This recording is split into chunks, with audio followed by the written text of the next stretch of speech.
Gràcies, Òscar. Ara hi haurà una segona presentació que serà Janire Perurena, que és facultativa especialista en el Servei d'Immunologia de l'Hospital Universitari de Vall d'Hebron i responsable del procés d'immunoproteïnes. La seva presentació és autoanticuerpos en esclerodermia sistèmica. Benvinguda i moltes gràcies.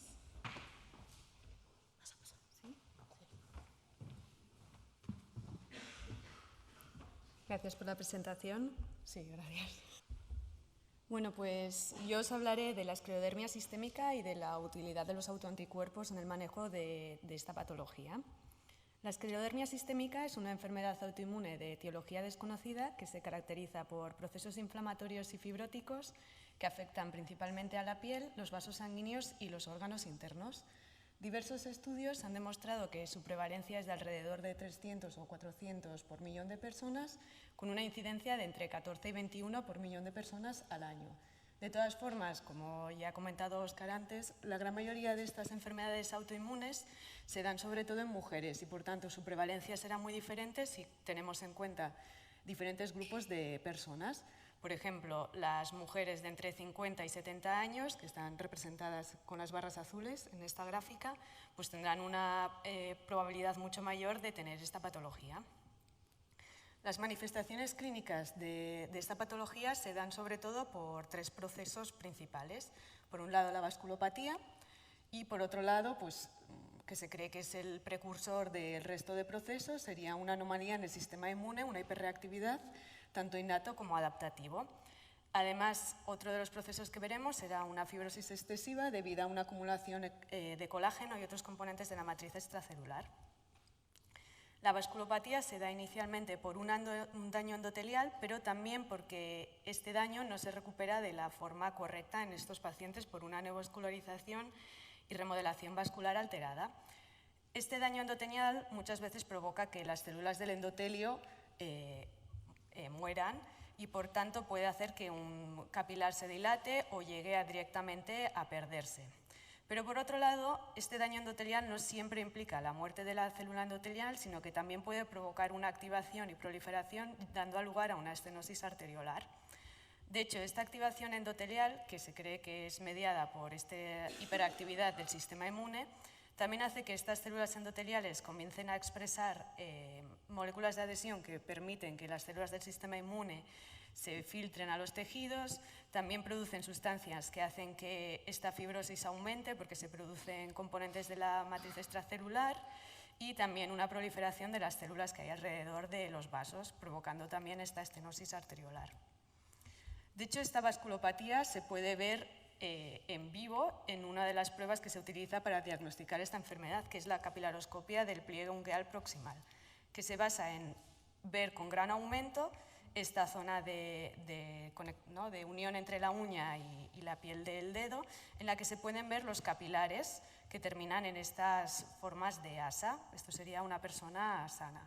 En cambio, en los pacientes con esclerodermia sistémica, lo que se suele ver en la fase temprana es que puede haber capilares gigantes por estas dilataciones que hemos visto y también hemorragias porque la sangre se escapa al estar los capilares dilatados.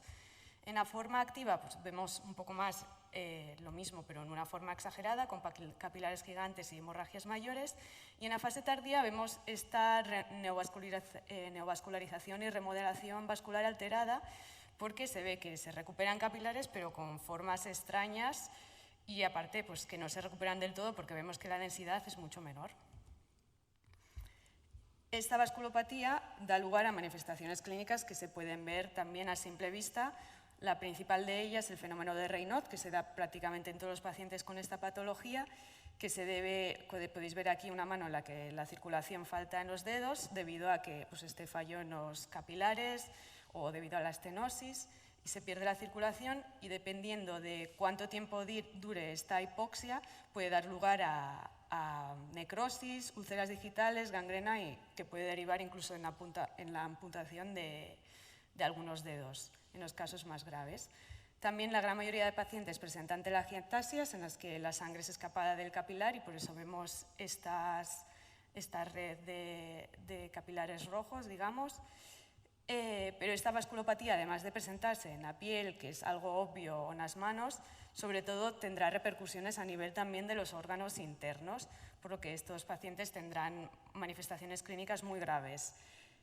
Por otro lado, también teníamos la fibrosis. De hecho, estos pacientes, si esta patología se llama esclerodermia, es debido a que la gran mayoría presentan una esclerosis de la piel, una fibrosis, un engrosamiento.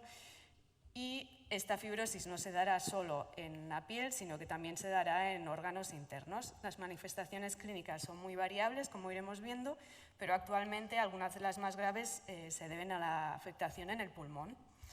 Esta afectación en el pulmón puede representar un poco cómo esta patología es heterogénea y cómo están implicados diversos procesos.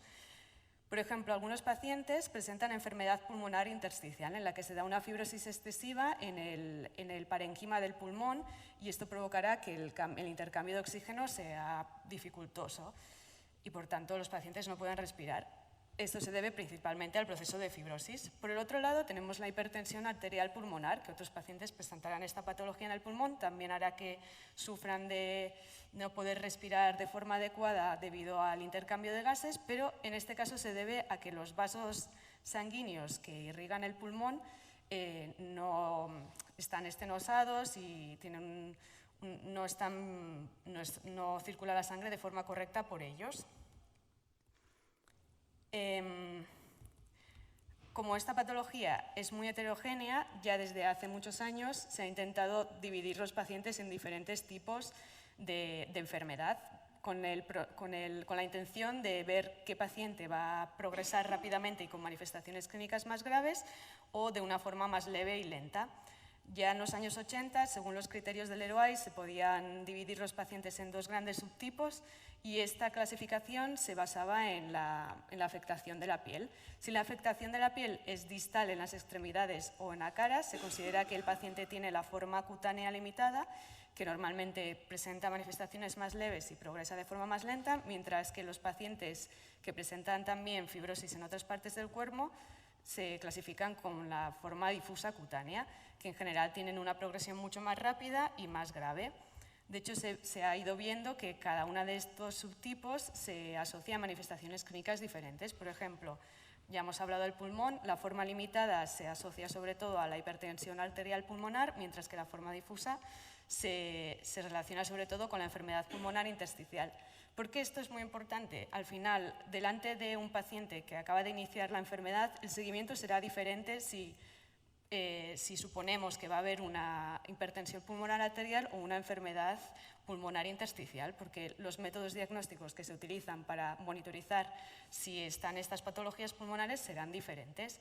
Por tanto, poder establecer desde un inicio cómo vamos a manejar al paciente es de suma importancia.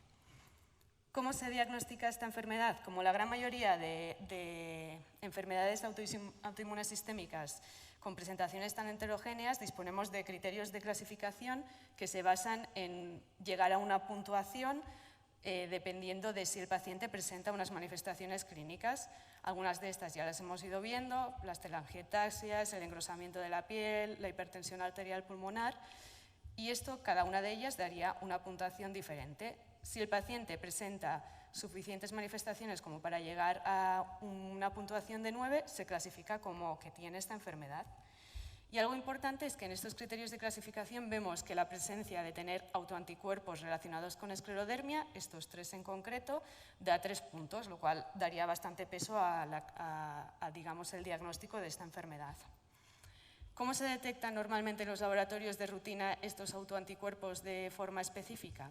Normalmente se utilizan tiras de nitrocelulosa en las que hay unido el autoantígeno que se quiere estudiar, se incuba con el suero. Si hay un autoanticuerpo, este autoanticuerpo unirá el autoantígeno y después se incuba esta misma membrana de nitrocelulosa con un anticuerpo anti-IgG humana que reconocerá el autoanticuerpo si es que lo hubiera.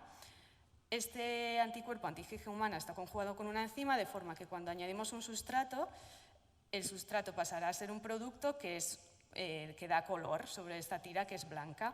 Por tanto, solemos tener, normalmente estas tiras incluyen muchos autoantígenos al mismo tiempo en diferentes posiciones, y dependiendo de en qué posición veamos la banda podremos saber si tiene un anticuerpo frente a un autoantígeno u otro.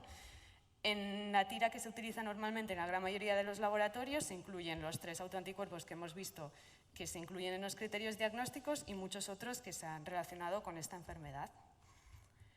Eso sería para detectar los autoanticuerpos de forma específica, pero en los laboratorios de rutina de inmunología también se cuenta con la inmunofluorescencia indirecta para detectar anticuerpos antinucleares, en la que nos permitiría detectar estos autoanticuerpos, aunque no de forma específica en muchos casos, y muchos que ni siquiera conocemos. En este caso lo que se hace es utilizar una célula humana, que sería la EP2, que contiene el repertorio de autoantígenos humano, se fijan y permeabilizan para que el autoanticuerpo pueda introducirse dentro de esta célula, porque estos autoantígenos son celulares de dentro de la célula, en la mayoría de los casos intranucleares, y esto se incuba con el suero, de forma que si hay un autoantígeno podrá unirse al autoantígeno, si hay un autoanticuerpo se podrá unir a este autoantígeno que está dentro de la célula. Después se incuba con un anticuerpo anti-IgG humano conjugado con un fluorocromo que podremos ver mediante microscopía de fluorescencia. Dependiendo de dónde se haya depositado el autoanticuerpo, el fluorocromo se depositará justo sobre él y por tanto nos dará una idea de dónde está localizado el autoantígeno que está reconociendo el autoanticuerpo. Y muchas veces estos patrones que nos dan la inmunofluorescencia ya se asocian directamente a un autoanticuerpo concreto, como puede ser el de los 3 autoanticuerpos que se incluyen en los criterios diagnósticos. Pero en muchas otras ocasiones lo que vemos son patrones, por ejemplo en este caso nucleolar, que es muy típico en esta enfermedad, pero estos patrones se pueden asociar a diferentes autoanticuerpos o no encontrarse ningún autoanticuerpo, pero que vengamos esta inmunofluorescencia indirecta positiva. Desde que se conocen los autoanticuerpos se ha visto que realmente predicen de mejor forma el pronóstico de los pacientes que no los subtipos que hemos visto de los criterios del Leroy. De hecho, la forma limitada cutánea, normalmente la gran mayoría de pacientes presentan anticuerpos anticentrómero que está asociada a la hipertensión arterial pulmonar, que tendría sentido con lo que hemos comentado antes. En cambio, hay un subgrupo de pacientes con la forma limitada cutánea que presentan anticuerpos anti-11U12RNP que no se asocia para nada a hipertensión pulmonar arterial y se asociaría a enfermedad pulmonar intersticial muy grave. Por tanto, el seguimiento a seguir en pacientes con estos 2 autoanticuerpos sería muy diferente a pesar de tener la misma forma cutánea. Por otro lado, en la forma difusa, la gran mayoría de los pacientes presentan anticuerpos antitopoisomerasa 1, que estaría asociada a la enfermedad pulmonar intersticial, que es lo que hemos visto que se asocia con el subtipo cutáneo, pero hay otro subgrupo de pacientes que presentan anticuerpos anti-RNA polimerasa 3, que en general no tienen esta presentación de afectación pulmonar, pero sí pueden presentar cáncer, sobre todo sincrónico, y por tanto el seguimiento de estos pacientes con este anticuerpo pues, se basará más en buscar si se ha desarrollado la neoplasia. La gran mayoría de estos autoanticuerpos relacionados o específicos de esclerodermia se encuentran disponibles en los métodos comerciales que utilizamos de rutina en los laboratorios de forma específica, aparte de la inmunofluorescencia indirecta, pero algunos de ellos, como puede ser anti-11U12 o anti-RUF-L1-2, anti-EIF2B, no se incluyen simplemente porque han sido descritos en la última década y todavía no ha dado tiempo a, digamos, a la farma a poder incluirlos. De todas formas, incluso para poder detectar estos autoanticuerpos podemos utilizar otras técnicas que no son comerciales y que además son el gold estándar para detectar todos estos autoanticuerpos porque fue con la técnica con las que se descubrieron, que sería la inmunoprecipitación. La inmunoprecipitación se basa en utilizar bits de cefarosa recubiertos de proteína A que unirán la inmunoglobulina G presente en el suero, si los incubamos juntos, de forma que nos queda una bit con todas las inmunoglobulinas G con su región de unión antígeno libre. Incubaremos estas bits recubiertas con el suero, con la inmunoglobulina G del paciente y la enfrentaremos con un extracto de proteínas que viene de células humanas. En el caso de la inmunofluorescencia indirecta eran las EP2, pues en este caso utilizaremos K562. Lo que nos importa es que nos da el repertorio de autoantígenos humano. Para la inmunoprecipitación de RNA, que es la primera técnica que estamos viendo, lo que nos importan son las ribonucleoproteínas, que son aquellos complejos proteicos formados por varias proteínas y una molécula de RNA que está de forma estable incluida en ese complejo. Si el paciente tiene un autoanticuerpo que es capaz de reconocer una ribonucleoproteína, esta se quedará pegada a la vid. Recordad que aquí estarán todas las inmunoglobulinas IgG, pero una persona sana no debería reconocer nunca nada que venga de un extracto de una célula humana. A partir de estas bits que han unido las ribonucleoproteínas mediante este autoanticuerpo, se hace una extracción de ácidos nucleicos, de forma que tenemos la molécula de RNA, y esta molécula de RNA se correrá en un gel que nos permitirá diferenciar diferentes moléculas dependiendo de su tamaño y teniendo siempre en cuenta controles positivos que nos servirán de referencia. Por otro lado, tenemos la inmunoprecipitación de proteínas, que se basa en exactamente lo mismo, las mismas bits, pero en este caso lo que nos interesan son las proteínas normales, no las ribonucleoproteínas. En este caso tenemos que marcar metabólicamente las células, por lo que veremos más adelante, y para ello lo que hacemos es incubar estas mismas células, pero en un medio sin metionina, en el que añadiremos un ácido amolanina, que es exactamente igual que la metionina, pero con un ácido. ¿Por qué hacemos esto? Al final la metionina siempre es el primer aminoácido de todas las proteínas y por tanto cuando se produzca una proteína, si en el medio no hay metionina, se incorporará este aminoácido modificado. Aquí podéis ver, ¿no? Pues este sería el aminoácido con la modificación del ácido, de forma que las proteínas quedan siempre marcadas con esta bolita azul que sería el ácido. Una vez tenemos el autoanticuerpo que ha reconocido la proteína, lo que hacemos es una reacción click en la que se incubará esta muestra con un alquino que está unido a TANRA, que es un fluorocromo, de forma que esa molécula de ácido y alquino se fusiona y las moléculas de las proteínas quedarán marcadas con este fluorocromo. De esta forma correremos el gel y podremos visualizar fácilmente las proteínas de las células, que son las que nos interesan y no las que pueda haber presente en el suero, incluyendo las inmunoglobulinas, que también son proteínas. Si no hiciésemos este marcaje, lo que veríamos sería muchísimo ruido de fondo. Y para que veáis un poco la utilidad de estas técnicas, lo que os voy a presentar es 4 casos clínicos en los que se ha implementado. Esta es una mujer de 49 años que se remite desde dermatología a medicina interna porque la paciente había ido al dermatólogo porque tenía un endurecimiento cutáneo y ya desde dermatología vieron que eso tenía pinta de esclerodermia y lo clasificaron como una forma limitada de esclerodermia porque además tenía dedos hinchados, telangiectasias, cicatrices de úlceras digitales y además también un afilamiento de los labios que es muy típico en estas enfermas. Y ya tenía un fenómeno de Raynaud desde hacía 2-3 años.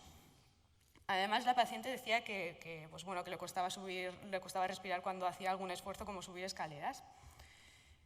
En ese mismo año se le hizo un TAC que resultó compatible con enfermedad pulmonar intersticial con una afectación de más del 50% de los pulmones. 3 años después, ella fue empeorando cada vez más, se le volvió a repetir el TAC y se vio que la afectación era de más del 80% de los pulmones y se inicia tratamiento con rituximab. Pero no funciona y al año siguiente se hace un trasplante bipulmonar. Esta paciente tiene la forma limitada cutánea, por tanto no cuadraría que tuviese una enfermedad pulmonar intersticial, lo que cuadraría sería tener una hipertensión arterial pulmonar. Inicialmente, ya desde el primer momento del diagnóstico, se realizó un estudio de autoinmunidad en la que todos los autoanticuerpos específicos de esclerodermia fueron negativos por los métodos comerciales y también los ANAs eran negativos. Aquí lo que veis es el DAPI, que es la fluorescencia azul que tiñe los núcleos, pero no sería el fluorocromo del autoanticuerpo, digamos que reconocido por el autoanticuerpo. Cuando se hizo la inmunoprecipitación de RNA, que esto sería el resultado típico de una inmunoprecipitación de RNA, en la que tenemos un control sano, en la que podemos observar 2 bandas inespecíficas que siempre veremos de RNA ribosomal. También tendremos un control positivo anti-1, RNP y SM, que nos sirve de referencia porque sabemos que inmunoprecipita todas estas bandas. Y esta paciente presentaba un anticuerpo anti estas 2 bandas, U11 y U12, que se asocian al anticuerpo anti-U11 y U12, que como os he dicho antes, se asocia a una enfermedad pulmonar intersticial grave. Por tanto, si se hubiese dispuesto de esta metodología y esta técnica en el año 2014, pues ya se podría haber enfocado desde un inicio a esta paciente como decir, bueno, probablemente esta paciente tenga una enfermedad pulmonar intersticial grave que acabe en un trasplante. Tenemos otra paciente, todas son mujeres, de 42 años, que presenta manos hinchadas, fenómeno de Raynaud, esclerosis en dedos y en cara y telangiectasias. 7 años después sigue estable, sin síntomas nuevos, mientras que la anterior, si os recordáis, en un periodo de unos 8 años ha pasado de estar relativamente sana a requerir un trasplante bipulmonar. A esta paciente también en el inicio se le hizo un estudio de autoinmunidad en la que todos los autoanticuerpos específicos de esclerodermia mediante los métodos comerciales eran negativos, pero los ANAs eran positivos, lo cual ya nos indicaba que realmente ahí había un autoanticuerpo. Otra cosa es que no fuéramos capaces de detectarlo. Cuando se hizo la inmunoprecipitación de RNA, volvemos a tener el control sano con las 2 bandas inespecíficas ribosomales. Aquí tendríamos un control positivo anti-THTO y esta sería la paciente que presenta las mismas bandas, 8,2 y 7,2 RNA, que se asocian a este anticuerpo, al anti-THTO. Aquí tendríamos otros pacientes, a la que nos importaría sería esta. Es verdad que este autoanticuerpo se asocia a diferentes patologías, pero en muchos casos pues el pronóstico quizá es más leve que, por ejemplo, el anti-11 u 12 RNP. Esta sería otra paciente, mujer de 59 años, diagnosticada de carcinoma de mama, que se deriva a consultas de esclerodermia por fenómeno de Raynaud, idulaciones cutáneas y telangiectasias, y se diagnostica de la forma limitada cutánea. Un año después se detecta una calcinosis en el pulpejo de un dedo, que también es una afectación que puede presentar estos pacientes, pero que tampoco es la más común de todas, y aparte de una leve afectación motora esofágica, que esto sí que es muy típico. La calcinosis se le drena espontáneamente, pero le vuelve a reaparecer, y más adelante presenta una nueva calcinosis, lo cual ya no sería tan típico en estos enfermos. Esta paciente, en el momento del diagnóstico, se le hizo el estudio de autoinmunidad. Todos los autoanticuerpos fueron negativos por los métodos comerciales específicos, pero igual que en el caso anterior, la IFI era positiva con un patrón nucleolar que ya nos daba una pista de que realmente ese paciente presentaba algún autoanticuerpo. En este caso tendremos los resultados de una inmunoprecipitación de proteínas en la que tenemos un control positivo, en la que se pueden ver 2 bandas inespecíficas. Tendríamos un control positivo antitopoisomerasa 1 y esta paciente que presentaba una banda similar. De todas formas, esto se hizo en el contexto de un estudio en el que se incluyeron muchos pacientes y vimos esta misma banda en otros pacientes con el mismo patrón nucleolar, y tras estudiarlo por espectrometría de masas descubrimos que era un anticuerpo nuevo contra la proteína NVL y que estos pacientes que presentaban este anticuerpo precisamente presentaban cáncer sincrónico, como es en este caso, con una calcinosis recalcitrante. Por tanto, la inmunoprecipitación no solo nos sirve para detectar anticuerpos ya conocidos, sino también para caracterizar nuevos autoanticuerpos. Por último, tenemos una paciente, también mujer, de 57 años, derivada desde el CAP por tumefacción de las manos, pero no presenta fenómeno de Raynaud ni lesiones cutáneas. Que no presente fenómeno de Raynaud es raro porque, como os he dicho, la gran mayoría de estos pacientes presentan fenómeno de Raynaud. Aparte, tiene dolores articulares. Aunque no presenta fenómeno de Raynaud, sí que tiene una capilaroscopia compatible con esclerodermia. Cuando se le hizo el estudio de autoinmunidad, el patrón sí que salió un positivo, pero era mediante la tira de Blot obtuvimos un positivo débil para antifibrilarina con un patrón de IFI compatible, que son estos nucleolares con la metafase también teñida. Por tanto, aunque fuese un positivo débil, en principio sí que cuadraría lo que estábamos viendo. De todas formas, a los clínicos, digamos que no les terminaba de convencer por esta falta del fenómeno de Raynaud, estas manifestaciones clínicas que no eran muy claras, y nos pidieron que hiciésemos la inmunoprecipitación para confirmar este resultado. Y esta paciente, esto sería una inmunoprecipitación de RNA, en la que tenemos el control sano, un control positivo anti-THTO, otro 1 RNPSM con las 6 bandas que precipita, y tenemos esta paciente que presenta esta banda a la altura entre 7,2 y U2, que se asocia al U3-RNP, que sería la molécula de RNA que precipita con la fibrilarina. Por lo tanto, quedaría confirmado este anticuerpo antifibrilarina. Ante este resultado, los clínicos han decidido hacer un seguimiento más estrecho de la paciente, esperando que probablemente progrese. ya sea con cualquiera de las afectaciones típicas de la fibrilarina, como la miositis, afectación intestinal grave y la cardiomiopatía o hipertensión arterial pulmonar, y por tanto centrarán sus esfuerzos en ver si realmente esta paciente presenta estas manifestaciones clínicas. Como conclusiones generales, la esclerodermia sistémica es una enfermedad autoinmune sistémica que afecta principalmente a mujeres de edad media, como hemos visto, y que puede afectar a diversos órganos. Las características clínicas de los pacientes con esclerodermia sistémica son muy heterogéneas. Hemos visto pacientes trasplantados, pacientes con cáncer o sin manifestaciones clínicas graves. Y, por tanto, establecer biomarcadores pronósticos que permitan diferenciar grupos de pacientes con diferentes tipos de manejo y seguimiento es fundamental. Los autoanticuerpos son biomarcadores no invasivos que permiten establecer el pronóstico de la mayoría de pacientes, y aunque los métodos comerciales disponibles en los laboratorios permiten detectar la gran mayoría de autoanticuerpos específicos de esclerodermia sistémica, pueden no ser del todo sensibles en algunos casos. La inmunoprecipitación es la técnica gold estándar para la detección de estos autoanticuerpos y puede ser de gran utilidad en los casos en los que los métodos comerciales no dan un resultado definitivo.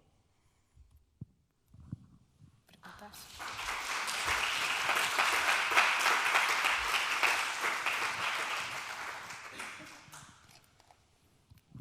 Muchas gracias.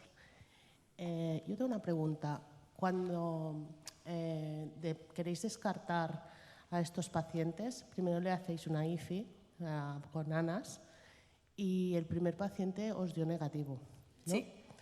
Entonces, y no le hicisteis la precipitación de RNA. Sí que se le hizo, pero claro, eso era del 2014 y en aquel momento no disponíamos de esta tecnología, entonces hasta hace 2 años no se pudo realizar. Entonces cuando haces los ANAS, que sea un ANA negativo, no te descarta hacer la precipitación de RNA. No. Vale. Es verdad que es un caso que la gran mayoría de los autoanticuerpos presentan un patrón de inmunofluorescencia indirecta, pero hay algunos casos concretos, como es el anti-11 U12RNP, en la que, debido a que es un autoantígeno que está en muy baja concentración en la SEP2, puedes no verlo y puedes dar, realmente es negativo, pero el autoanticuerpo sí que está. Pero sería una excepción a la norma. En general, sin patrón IFI y autoanticuerpo complicado. ¿Qué te guiaría para hacer la precipitación con unos ANAS negativos?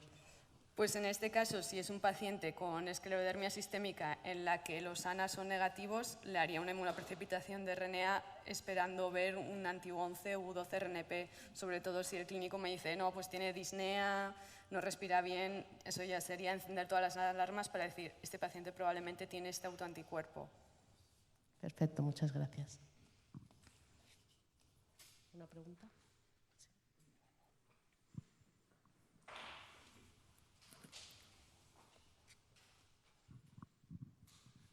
Muchas gracias por la presentación, que ha sido clarísima y estaba muy bien. La pregunta que te quería hacer enlaza con la anterior presentación. Cuando hablamos de estos procesos autoinmunitarios, por ejemplo, hablamos de lupus, hablamos de esclerosis sistémica, lo que estamos haciendo en realidad es un diagnóstico sindrómico. O sea, algo que tiene una apariencia clínica, pero que luego la causa puede ser muy diversa. Y eso se traduce un poco en lo que has contado, ¿no? En función del tipo de autoanticuerpos, pues estamos hablando de una forma difusa, no difusa, sistémica, no difusa. Entonces, un poco es, con lo que hacemos en el laboratorio, estamos orientando a decir que no todos los pacientes que tienen una enfermedad, un síndrome, en este caso, son iguales.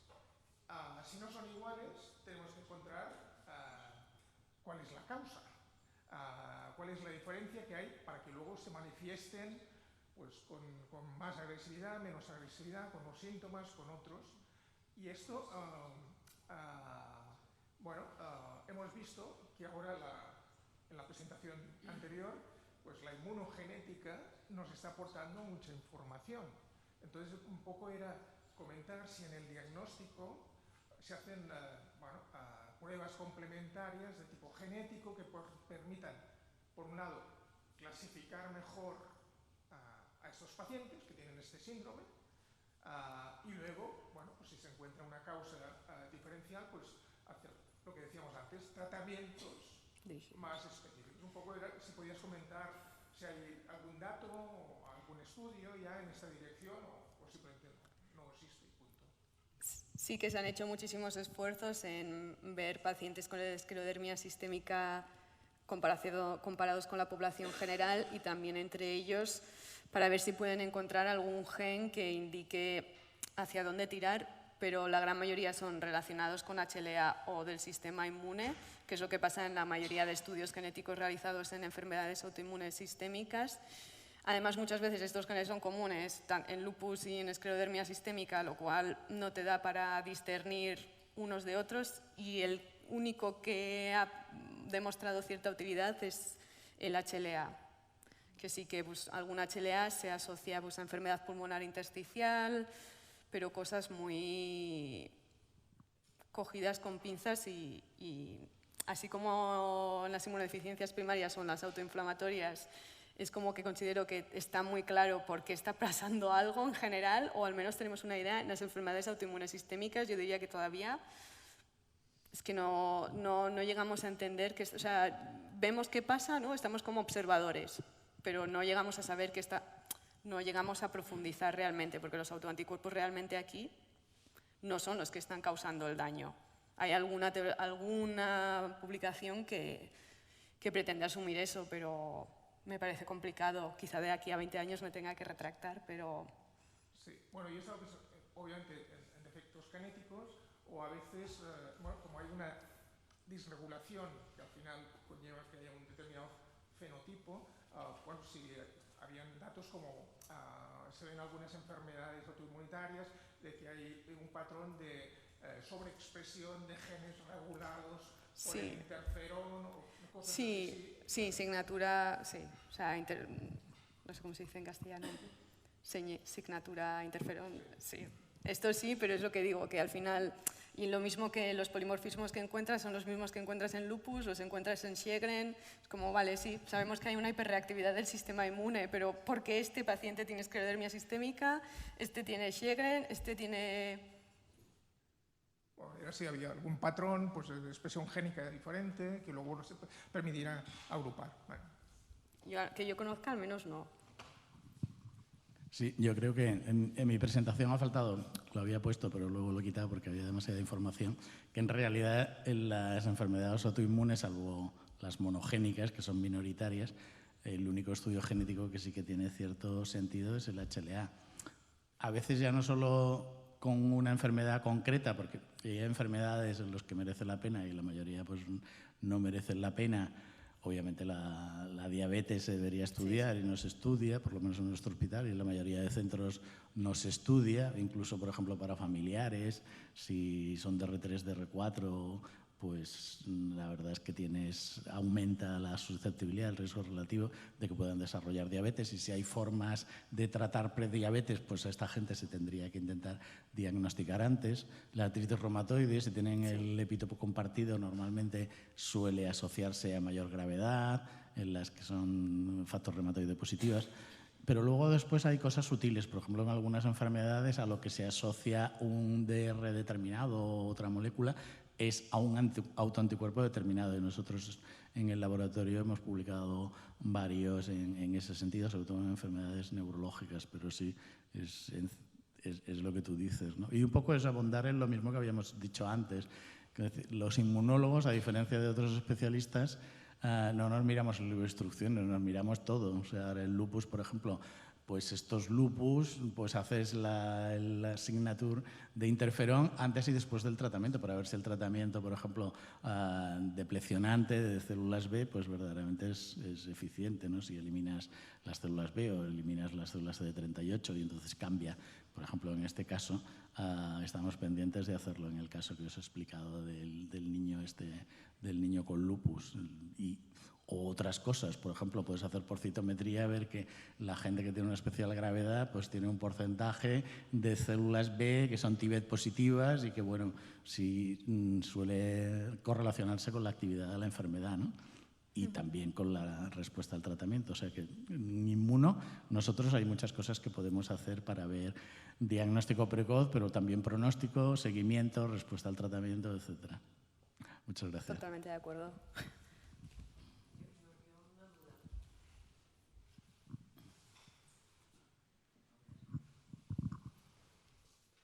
Hola, es para aclarar un poco. A mí me pasa un poco como a Gemma, que si este paciente nos llega al laboratorio, hacemos unos ANA, sale negativo y no tenemos datos, o el facultativo no tiene datos del clínico, en este caso no se diagnostica, ¿no? Hablo porque los pacientes del hospital, los clínicos y los inmunólogos están en 1000 sesiones, pero cuando nos vienen muestras de fuera, nadie tiene datos de nada. Claro, pero esto yo creo que es un gran error, ¿no? Al final, para hacer un diagnóstico necesitas tener información clínica, porque si no, pues seríamos analistas clínicos, ¿no? Y haríamos lo que piden las guías y se acabó. En nuestro caso, en nuestro hospital, tenemos la gran suerte de que el grupo de clínicos que llevan las esclerodermias sistémicas están muy implicados, saben de la importancia de colaborar y de preguntar y de saber sobre los autoanticuerpos, y existe ya esta conexión, y lo mismo sería aplicable al resto de enfermedades. Sí, no, en nuestro hospital también. Lo que pasa es que si la muestra nos viene de un laboratorio externo o de un pequeño hospital vía un laboratorio, Sí. no es el nuestro, sí que creo que no nos llega información, yo soy técnico. No. Muchas veces no llega, pero ahí, claro, a nosotros también nos llegan muestras de centros externos, yo ahí miro lo que puedo hacer. Claro, si no tengo más información no puedo hacer nada, pero al final para lo que concluyes de esto es que si quieres que te diagnostiquen bien, tiene que haber un grupo de personas implicado que lo miren desde un lado y desde el otro, y no ir a un laboratorio privado y que te saquen un tubo y que, ¿no? Que sería un poco todo lo contrario.